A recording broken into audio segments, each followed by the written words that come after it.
give yourself a little short-term security on GDP for the sake of long-term liberty, and there you have it. I think we're at 34 trillion, aren't we?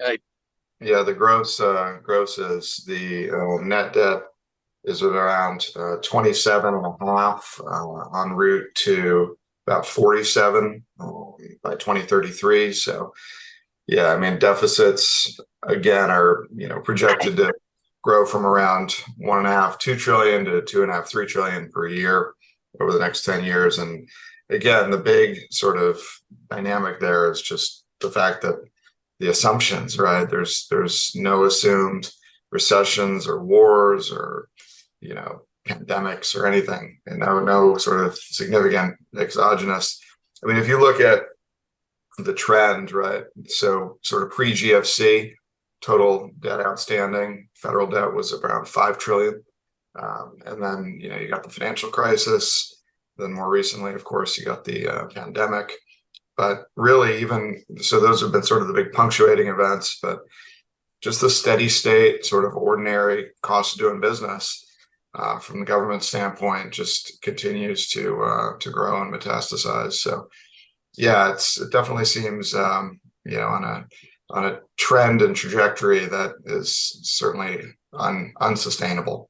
And I think the gyrations and these treasury auctions and sort of broader backdrop around rate fears, certainly we've seen over the last 60 days or so, are pretty clear kind of early warning signs, canaries in the coal mine, if you will, that we're probably getting somewhere closer to this critical threshold or this phase transition tipping point. So yeah, there's a lot of debt. I mean, some people think that it's that this is sustainable. I mean, it has been in their eyes, and the MMT crowd for sure. It's just a difference of opinion, and I'd say at a minimum it's 50-50 in this country as to whether or not that should or should not be done in perpetuity. I'm probably giving MMT quite a benefit of the doubt with that, but we're going to hear it back today. I mean, client calls, you'll hear, as long as Apple's going up, well, why do any analysis, right? I mean, it's like, long term or otherwise. And I'll say back, you're right. Why pay us? Just buy Apple. And then when Apple collapses, you'll call us back. I mean, there's nothing really to say if people don't want to do the work.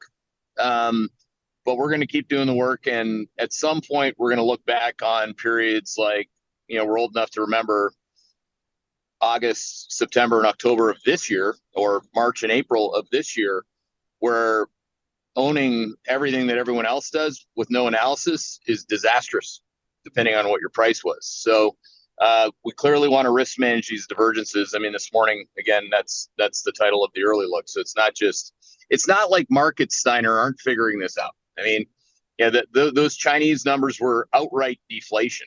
I mean, so China's in a quad 4 recession that they can't get out of. Oil's collapsing. Commodities are collapsing.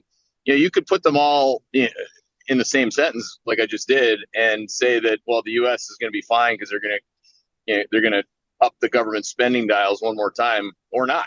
I mean, we're saying they won't be able to in rate of change terms. Yeah.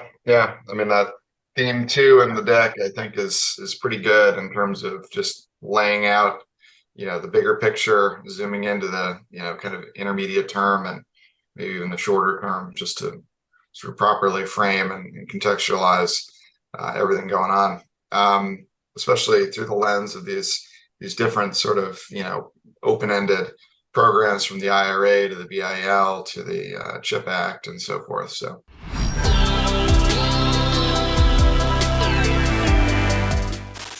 Hey there, Hedgeye Nation, or if you're not part of Hedgeye Nation, thanks for watching Hedgeye on YouTube. If you haven't already, make sure to click on the button below there. Subscribe to our YouTube page. You can also follow the link in the description to our website to get even more great investing content.